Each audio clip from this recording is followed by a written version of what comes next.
नमस्कार दोस्तों, आइए यूपीएससी जीएस पेपर मेंस 2 में जो पॉलिटी का प्रश्न आता है उसे देखने का प्रयास करते हैं। हमारा प्रश्न दिया है, शासन में पारदर्शिता और जवाबदेहिता को बढ़ावा देने में सूचना का अधिकार अधिनियम यानी कि राइट टू इन्फॉर्मेशन एक्ट की भूमिका पर चर्चा कीजिए।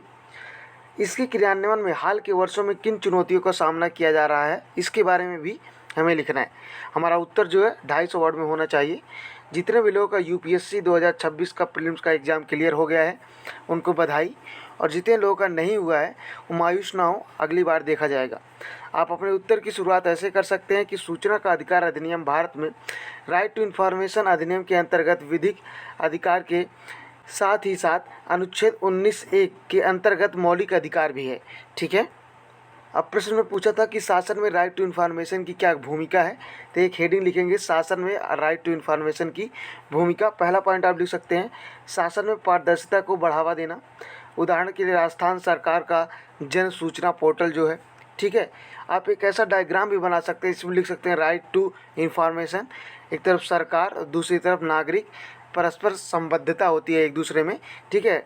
सरकार को भी इससे ज्ञान मिलता है कि नागरिक के लिए क्या करना है, क्या उनके लिए उचित है, और उसी तरह जो सरकार काम करती है वो नागरिक को पता लगता है कि सरकार अच्छा काम कर रही है या नहीं कर रही है। आप दूसरा पॉइंट लिख सकते हैं, जवाबदेहिता को बढ़ावा। प्रत्येक कार्य के प्रति आम जनता के समक्ष जवाबदेह होना चाहिए, ठीक है। फॉर एग्जाम्पल आप लिख सकते हैं, मनरेगा में राइट टू इन्फॉर्मेशन का व्यापक प्रयोग किया जाता है। अगला पॉइंट आप लिख सकते हैं, शासन में सहभागिता को बढ़ावा देना। एग्जाम्पल के रूप में आप लिख सकते हैं, पंचायती राज मंत्रालय का सरकार आपके द्वारा पहल किया गया। चौथा पॉइंट आप लिख सकते हैं, भ्रष्टाचार विरुद्ध निवारक। उदाहरण के लिए कोलगेट मामला, 2G घोटाला, स्पेक्ट्रम घोटाला, ये सब, ठीक है। पांचवा पॉइंट आप लिख सकते हैं, नागरिकों का सशक्तिकरण। उदाहरण के रूप में आप लिख सकते हैं, कोल आवंटन में निष्पक्ष बोली प्रक्रिया सुनिश्चित करना। छठा पॉइंट आप लिख सकते हैं, जन शिकायत निवारण संभव। उदाहरण के लिए 30 दिन की अवधि की समय सीमा में सूचना, ठीक है। अगला पॉइंट आप लिख सकते हैं, सुशासन की ओर एक कदम।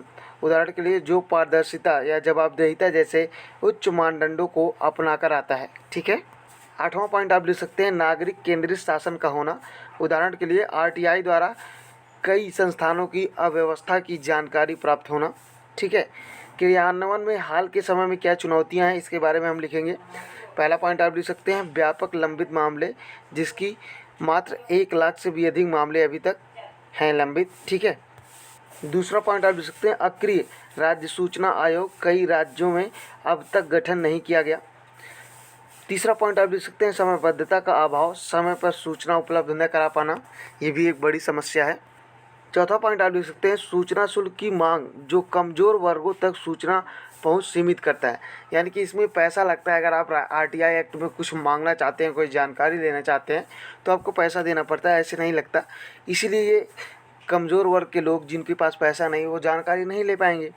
अगला पॉइंट आप लिख सकते हैं, आमजन में जागरूकता का भी अभाव है। फॉर एग्जांपल पीडब्ल्यूसी सर्वेक्षण के अनुसार 12% महिलाएं और 24% पुरुष ही आरटीआई की जानकारी लेते हैं, ठीक है। अगला पॉइंट आप लिख सकते हैं, प्रतिशोधक भावना, कई आरटीआई कार्यकर्ताओं की हत्या भी कर दी गई, ठीक है। उदाहरण के लिए आप सत्येंद्र नाथ दुबे का मामला ले सकते हैं, ठीक है। सातवां पॉइंट आप लिख सकते हैं, कार्मिकों की क्षमता निर्माण का अभाव, क्या किया जाना चाहिए, इसके बारे में 4-5 पॉइंट लिखेंगे। लिख सकते हैं, सेकंड ARC का जो रिपोर्ट आता है उसके अनुसार आरटीआई को मास्टर की ऑफ गुड गवर्नेंस के रूप में निम्न सुझाव दिया गया। जैसे नंबर 1, आरटीआई कानून का सशक्तिकरण व आधिकारिक गुप्तता अधिकार समाप्ति। दूसरा पॉइंट आप लिख सकते हैं, नियमित नियुक्तियां सुनिश्चित की जाएं। तीसरा पॉइंट आप लिख सकते हैं, समयबद्ध सूचना उपलब्ध हो। चौथा पॉइंट आप लिख सकते हैं, आमजन में जागरूकता बढ़ाना। अगला पॉइंट आप लिख सकते हैं, कार्मिकों की क्षमता निर्माण की जानी चाहिए। अगला आप लिख सकते हैं, ई गवर्नेंस अपनाया जाना चाहिए। और सातवां पॉइंट आप लिख सकते हैं, सहभागी सहायिकता सिद्धांत अपनाया जाना चाहिए, ठीक है।